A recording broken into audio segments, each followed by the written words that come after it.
तो एक बड़ी प्यारी बात याद आ रही, बस उसके बाद हम कथा में प्रवेश करते हैं।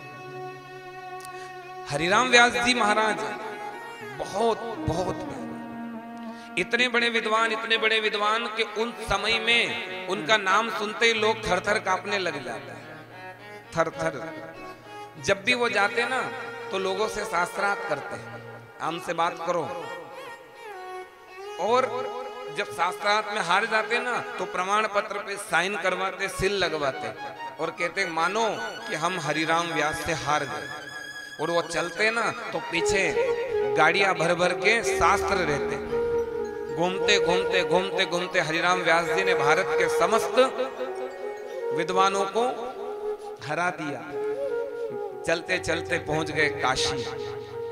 काशी में जैसे ही देखा सब संत महात्मा ब्राह्मणों ने कि हरिराम व्यास जी काशी आ गए, अब काशी का नाम डूब जाएगा, क्योंकि काशी में विद्वान है, काशी में सबसे ज्यादा विद्वान है। तो सब काशी के विद्वत वरेण्य गए और जाकर के गर्भगृह में विश्वनाथ जी से प्रार्थना करी, बाबा अगर हरिराम व्यास जी ने हमें हरा दिया तो आपका नाम बिगड़ जाएगी कि काशी विद्वानों की नगरी है। भोले बाबा का तुम चिंता मत करो, मैं देख लूंगा। तो स्वयं भोले बाबा एक बूढ़े ब्राह्मण का रूप बना करके हरिराम व्यास जी महाराज के पास गए और जाकर के हरिराम व्यास जी से कहते हैं, महाराज आप क्या शास्त्रार्थ की बात कर रहे हो? हाँ, बोले मुझसे शास्त्रार्थ करो, मुझसे बड़ा ज्ञानी कोई नहीं है, मैं सबसे बड़ा ज्ञानी हूं, मैं जो कह रहा हूं मेरे इसमें चलो। बोले बाबा ब्राह्मण का रूप बनाकर उन्होंने कहा, महाराज ये बताओ विवेक किसको कहते हैं? ये तो बड़ी लंबी बात है, मैं आपको छोटे में बताऊंगा क्यों। बोले विवेक किसको कहते हैं? बिनु सत्संग विवेक न होई, बिना सत्संग के विवेक की प्राप्ति नहीं होती। बुद्धि सबके पास है, लेकिन विवेकाधिष्ठित बुद्धि की आवश्यकता है। कहा महाराज अगर विवेक है तो आप आपके ही समान ब्राह्मणों का अपमान क्यों कर रहे हैं? ब्राह्मणों का अपमान करना विवेकता नहीं है। हमारी वाणी से, अगर हमारे कर्म से या हमारे व्यवहार से किसी का अपमान करना वो विद्वत्ता नहीं है, वो मूर्खता है। वो विद्वत्ता नहीं होती, वो तो दुष्टता होती है। उसको विद्वान नहीं कहते, उसको मूर्ख कहते हैं। आप ये क्या कर रहे हो? तुरंत चरण पकड़ लिया, आप कौन हो ये बताओ। लंबी बात हुई है, हम छोटे में बता रहे हैं। कभी वृंदावन में कथा होगी भक्तमाल की तो हरिराम व्यास जी का चरित्र गाएंगे। तुरंत चरण पकड़े, बोले आप कौन हो? असली रूप में विश्वनाथ प्रकट हो गए। बोलिए विश्वनाथ भगवान की।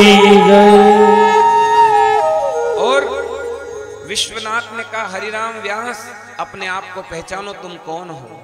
स्वामी हरिदास जी ललिता सखी है, राधा रानी की अष्ट सखियों में से प्रधान, और तुम विशाखा सखी हो।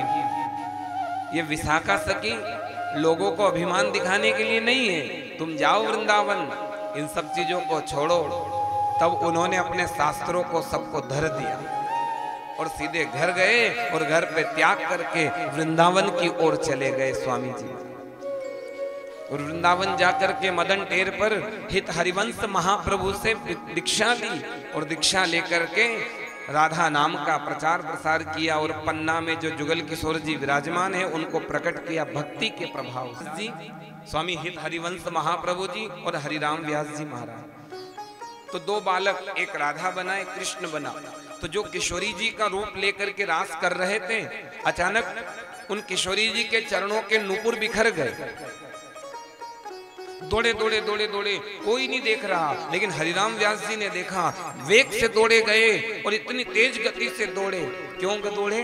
कि अगर इन नूपुरों के कारण मान स्वाभिमान होता है यज्ञोपवीत, और आपने वही तोड़ दिया। बोले महाराज वो नूपुर बिखर रहे थे, अगर रास रुक जाता, ठाकुर जी को श्रम हो जाता, उनको कष्ट होता, तो आपको और मुझे कितना कष्ट होता। बोले नहीं, वो नूपुर बिखरना भी स्वामिनी जी की कृपा थी। तुम्हारे अंदर एक अभिमान था कि मैं ब्राह्मण। यहाँ वृंदावन में ये सब नहीं चलता है। हमारे तटिया स्थान में रामनवमी, राधाष्टमी, जन्माष्टमी नहीं मनती, क्योंकि वहां कहते हैं हमारे ठाकुर नित्य अजन्मा। एक दिन जन्म होता है क्या? हमारे ठाकुर नित्य अजन्मा, हमारी ठाकुरानी नित्य अजन्मा।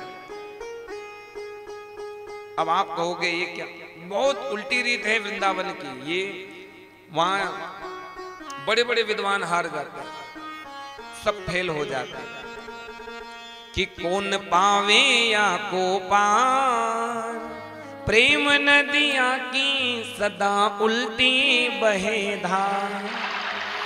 प्रेम को प्रमुख व वृंदावन धाम, प्रेम ही से पायो श्याम रसिया ने नाम, याने जाने कहाँ गवा। वृंदावन की बात कहें लोग को समझ नहीं आएगी, आपको गवारने में अपने आप को कह रहे हो, याने जाने कहाँ गवार, प्रेम नदिया की सदा उल्टी बहे धार। हमारे वृंदावन का सब उल्टा है, समझ नहीं आएगा, क्योंकि वहां वेद शास्त्र सब फीके हो जाते हैं जब प्रिया प्रीतम के निकुंज की लीला प्रारंभ होती है। इतना प्यारा, इतना सुंदर भाव जब प्रकट होता है। अब कई लोग कहते हैं अलग अलग, पर ये वृंदावन की लीला मत समझो गुड़ का चीला। रेल में मत समझो, ये वृंदावन की लीला मत समझो गुड़ का चीला। वहाँ ऋषि मुनि गए हार,